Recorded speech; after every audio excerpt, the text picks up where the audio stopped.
Je suis Daniel Kennedy, je suis responsable de Centre d'art au Château Lacoste. On est là aujourd'hui pour présenter le nouvel pavillon de Richard Rogers, l'architecte anglais qui a fait la nouvelle galerie. Rappelez-nous qui est Richard Rogers. Alors Richard Rogers, c'est un grand architecte anglais qui a fait notamment en France le Centre Pompidou avec Renzo Piano, l'architecte italien. Et aussi le Palais de Justice à Bordeaux et ailleurs, l'aéroport à Madrid, le Lloyd's Building, la Cité de Londres. Donc, il était un grand architecte du XXe siècle qui a continué dans le XXIe siècle. Et ça, c'est son dernier projet, malheureusement, avant son retraite. Alors, ce projet s'appelle la Galerie. La galerie. Hein, Oui. en quelques mots, est-ce que vous pouvez nous raconter un petit peu l'histoire de ce projet? La conception, c'était vers 2010. Et à la base, c'est une galerie pour exposer les œuvres de 120 mètres carrés, 24 mètres en longueur, qui est suspendue dans la nature avec un grand contrepoids de béton et d'acier caché dans la terre. Donc ça veut dire qu'il y a une passerelle, si vous voulez, un pont qui sort de la nature orienté sur la vue de l'Acquis, l'ancien oppidum qui est en face des galeries, en face tout le domaine en fait. Comme tous les autres pavillons des expositions au Château Lacoste, vous avez la galerie de Jean-Michel Wilmotte, l'ancien Chez, vous avez la galerie Bastide qui est un peu plus petit, vous avez le pavillon de Renzo Piano. Ici, Richard Rogers a créé un espace avec deux côtés vitrés et deux longs murs qui est blanche et pour accrocher les œuvres. Donc, ça a permis nous de faire de belles expos de dessins, de photos, de tableaux, mais à la base, la conception, c'était vraiment pour les dessins. Ça veut dire pour les œuvres en petit format.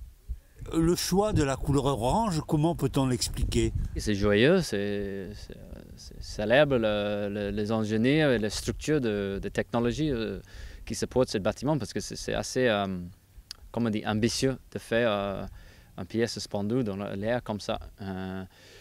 Après, le couleur aussi, c'est typique du travail de Richard Rogers. Lui-même, il habille dans la couleur très colorée, vibrant et joyeux. Et son architecture, souvent, prend la même palette, si vous voulez. Donc, l'orange, ça s'appelle Signal Orange en anglais. Ça existe dans les autres projets de lui aussi. Alors, lorsque vous avez vu pour la première fois cette œuvre terminée, quelles ont été vos premières impressions?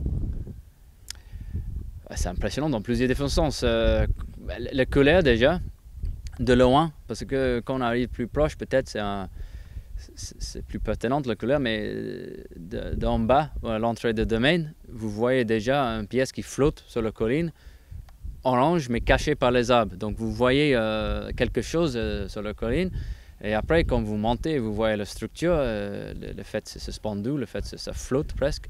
C'est une sensation qui est assez étonnante. Et après, pour rentrer dedans, pour aller à la petite terrasse tout au fond, sur une grande hauteur, avec la vue sur les arbres et la forêt, c'est une expérience, une sensation qui est très spéciale. On s'aperçoit que Château Lacoste et le parcours d'art contemporain restent toujours d'actualité et reste toujours une politique de développement ambitieuse. Hein.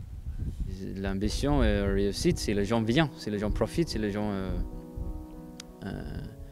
comme on dit, fréquentent cette lieu pour le cadre, bien sûr, pour les œuvres, pour le nouveau pièces, pour les nouvelles expositions, pour le restaurant, pour le vin, comme je l'ai dit, pour la proposition globalement, si vous voulez. C'est pas souvent les gens demandent est-ce que les gens viennent plutôt pour l'art, plutôt pour le vin, plutôt pour le restaurant. Mais en fait, si on demande la question, les visiteurs, c'est tout. En fait, il vient parce qu'il aime bien l'endroit et l'expérience.